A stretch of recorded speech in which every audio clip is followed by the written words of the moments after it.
안녕하세요, 놀부입니다. 이곳은 서울 종로구 옥인동입니다. 저 뒤쪽으로 인왕산이 보이죠? 저 인왕산에서 발원되어서 청계천으로 흐르는 하천을 옥류동천이라고 하는데요. 그중 이 옥인동 일대에 수성동 계곡이라고 있습니다.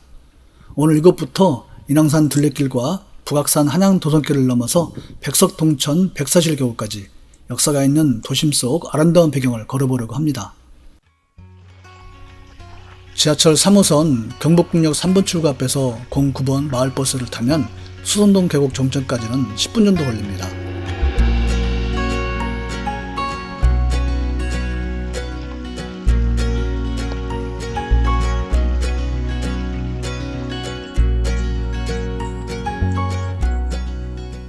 네, 이곳이 수성동 계곡입니다. 참 예쁘죠?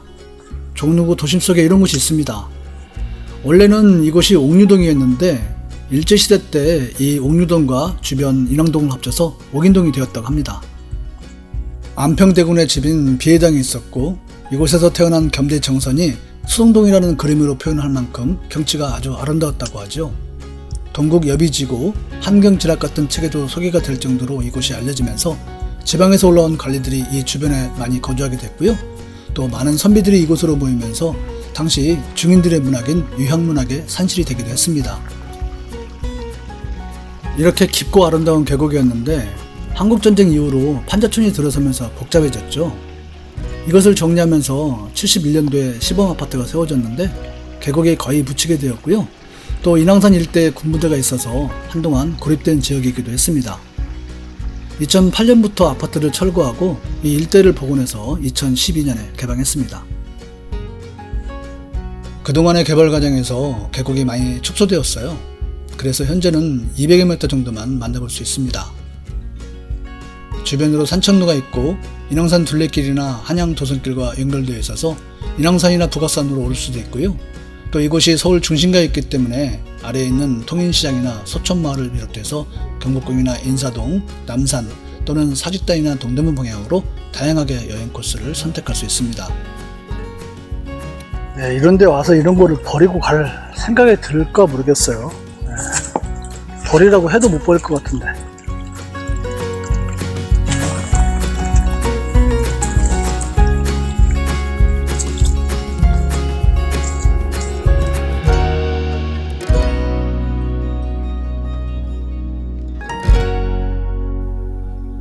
인왕산이 바위산이라서 물이 아주 많이 흐르는 계곡은 아니지만 그래도 80년대 초반까지는 물이 항상 흘렀었는데 2000년대 들어서 군부대 철거나 여러 개발 과정을 거치면서 급격하게 수량이 줄었다고 합니다. 지금은 여름철이나 비가 온 뒤가 아니면 물이 적게 흐르고요. 특히 가을이나 겨울철에는 없을 때가 많다고 합니다. 이렇게 올라가면 인왕산 둘레길을 거쳐서 한양도선길과 연결되는데요. 인왕산으로 바로 올라갈 수도 있고요. 둘레길을 걷다 보면 윤동조 문학관을 비롯해서 청와대 뒷길에 있는 김신조 나무, 백석동천, 백사실계곡 같은 역사적인 장소를 만나볼 수 있습니다. 자, 6월에 피는 나무꽃.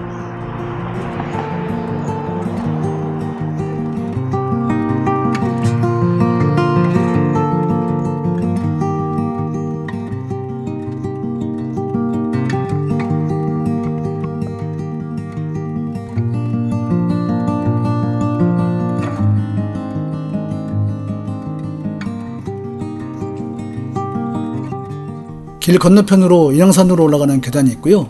오른쪽이나 왼쪽으로 둘레길이 이어져 있습니다. 둘레길은 어린아이들이나 어르신들이 걷기에도 좋고요. 또 강아지와 산책하기에도 좋도록 아주 편하게 조성되어 있습니다.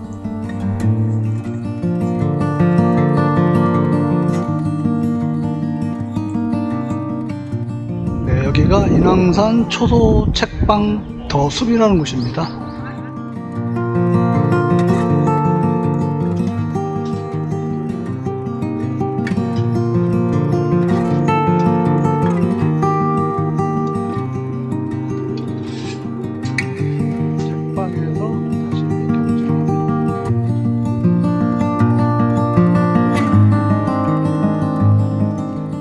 이렇게 가다 보니까 개미들이 대이동을 하고 있습니다. 굉장히 길어요.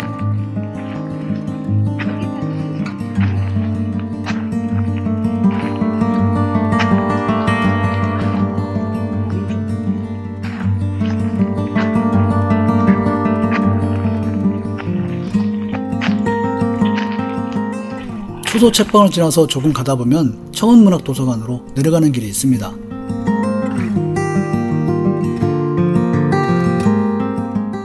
내려가서 오른쪽으로 100m쯤 가면 화장실이 있고요. 왼쪽으로 도서관 입구가 있습니다.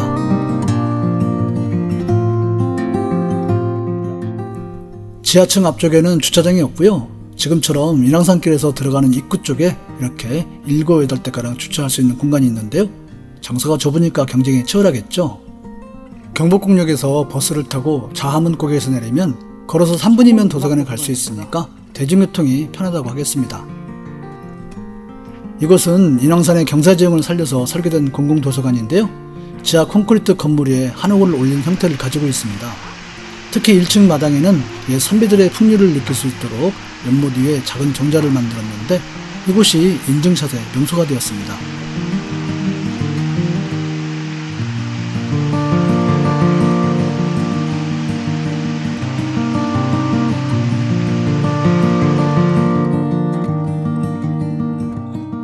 지하에는 이렇게 열람실이 있습니다.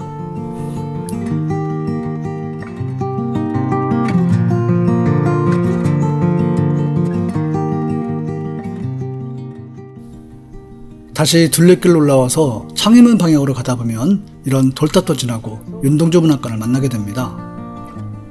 여기는 윤동주 문학관입니다. 연희전문학교 재학 시절에 이 근처에 있는 소설가 김성의 집에서 하숙을 했는데요. 이 시기에 별 해는 밤, 자화상 같은 그의 대표작이 탄생되었죠. 수도 가업장이었던 이곳을 정비해서 2012년에 윤동주 문학관으로 개관했는데요. 그의 일생과 작품 세계를 알 수 있도록 영상 감상실부터 다양한 전시 공간이 마련되어 있습니다.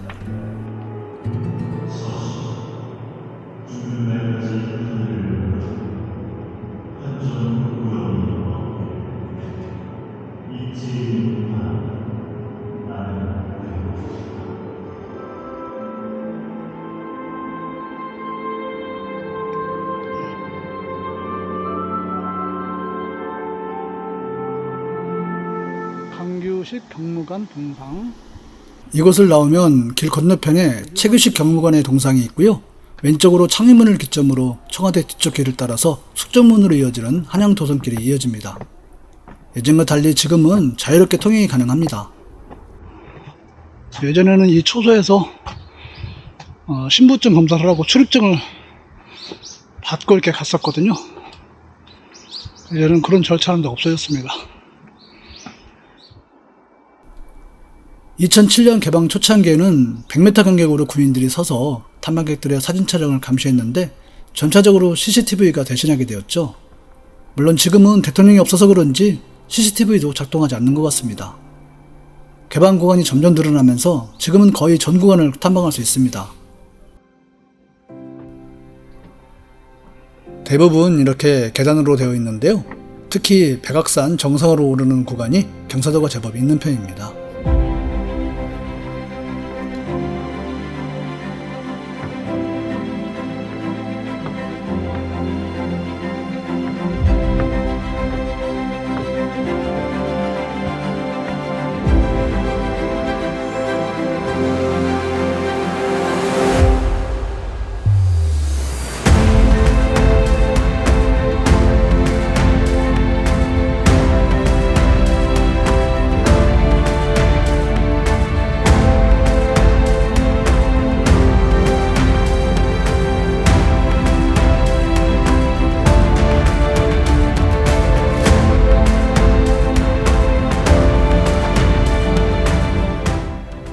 대공포가 있었던 백악산 정상입니다.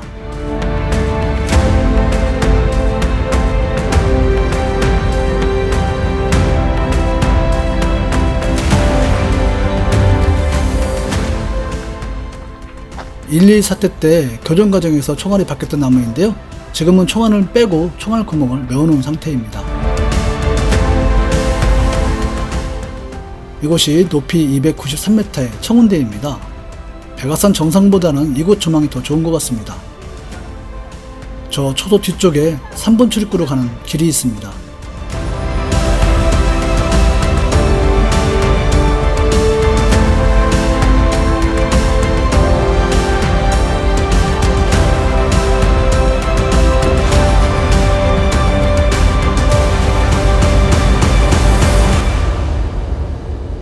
네, 그 3번 출입문으로 가다 보면 제1경비단 옛날 수도방위 사령부에서 군견 훈련장으로 쓰던 장소입니다. 여기가. 네, 3번 출입구로 내려왔습니다. 주차 공간이 있고요. 밖으로 나가면 북악 스카이를 만나는데요. 오른쪽은 북악 팔각정 방향이고 왼쪽은 창의문 방향입니다. 인도가 없는 구간이 있기 때문에 길을 건너서 잠시 숲길을 걷게 됩니다.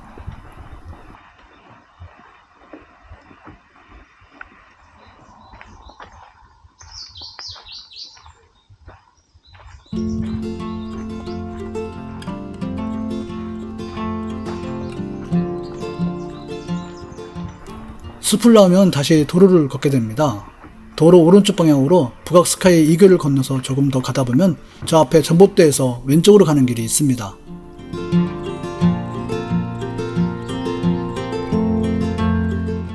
이렇게 왼쪽 길로 들어서면 저 앞쪽에 작은 갈림길이 있는데요.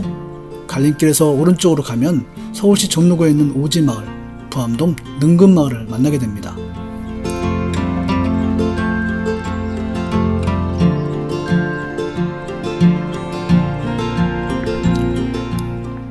능금마을에 관한 얘기는 여러 갈래가 있는데요.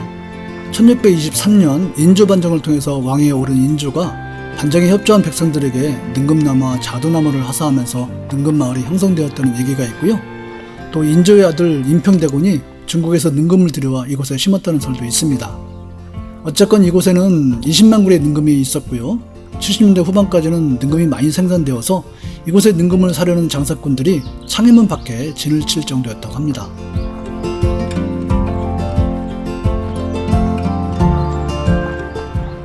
백사실 계곡은 도롱뇽과 버들치가 살 정도로 깨끗한 일급수가 흐르고 있고요. 생태경관 보존지역으로 지정되어 있습니다. 현재 이 마을에는 20여 가구가 살고 있다고 합니다. 도심지 안에 이런 마을이 있다는 게 참 놀랍죠. 물론 물속에는 들어갈 수 없고요. 가볍게 산책하기에 아주 적당한 것 같습니다.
능금마을에서 별서터로 내려가다 보면 백석동천 이정표가 있습니다. 이 길을 따라서 100여 미터 정도 가면 큰 바위에 해서체로 안각된 백석동천을 만나게 됩니다.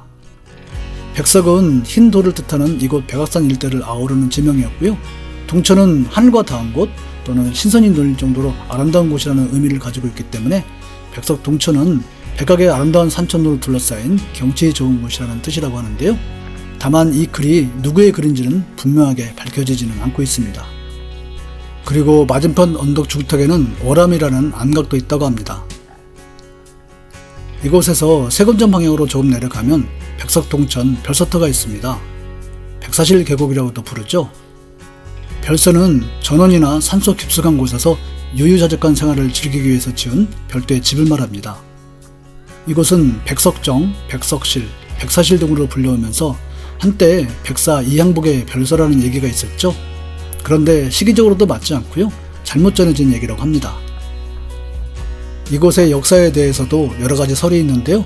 가장 오래된 기록을 보면 영조 때 시인 오람 이광려의 시에서 찾아볼 수 있는데요. 세검정 계곡 이쪽에 폭포가 있고 그 이외에 허씨의 모종이 있다. 시 한 소 짓지 않을 수 없었다. 허씨 정자 앞에는 산단어가 만발했다 등의 글귀가 있고요. 1800년대에 활동했던 환재 박규수의 시에도 석경로 이쪽에 백서정이 있다. 그곳에는 허씨성을 가진 진인들이 살았던 곳이라는 내용이 있는 걸로 봐서 초기에는 허씨가 살았던 곳으로 짐작할 수 있고요. 그 허씨는 조선 후기 문인이었던 연객 허필로 추정하는 의견이 있습니다. 이곳은 한동안 폐허가 되기도 했는데요. 추사 김정희가 매입을 해서 다시 정자를 세웠다는 내용이 그의 문집인 완당전집 9권에 수록되어 있다고 합니다. 조선 후기 문인들의 글에도 가끔 등장하고 1930년 7월 동아일보에 북악 8경으로 이곳이 소개되었고요. 또 1967년부터 발행된 동명연역고라는 책에는 1970년경에 이곳이 허물어졌다고 쓰여 있습니다. 그 뒤에 이곳은 청와대 경호구역으로 포함되면서 일반인의 출입이 금지되어 있기 때문에 오히려 원형 상태로 잘 보존될 수 있었다고 합니다. 2006년에 개방되었고요. 국가지정문화재 명성 제36호로 지정되어 있습니다. 별서터 아래쪽에는 현통사가 있고요. 그 아래 마을이 세금정이라고 부르는 종로구 신영동입니다. 도로를 따라서 왼쪽으로 150m쯤 가면 세금정터가 있는데요. 인조반정 때 광해군의 폐위를 논하면서 칼을 갈아 나를 세웠다고 해서 세검이라는 이름이 유래되었다고 합니다. 현재 세검 1구 주변에 세검정이라는 누각이 있는데요. 이 누각은 세워진 시기에 대한 정확한 기록은 없습니다. 저희가 오늘 걸었던 코스는 7km 정도로 그렇게 길지 않아서 이 코스를 걸어도 좋고요. 오래 걷기가 어려우면 이곳 세검정 초등학교 버스 정류장에서 별서터까지는 걸어서 20분 정도 소요되는 가까운 거리에 있기 때문에요. 별서터와 능금마을만 돌아보는 것도 좋을 것 같습니다. 이렇게 세검정으로 내려오면서 수동동 계곡에서 시작된 오늘 일정을 마무리합니다. 시청 감사드리고요. 저희는 다음 영상에서 뵙겠습니다.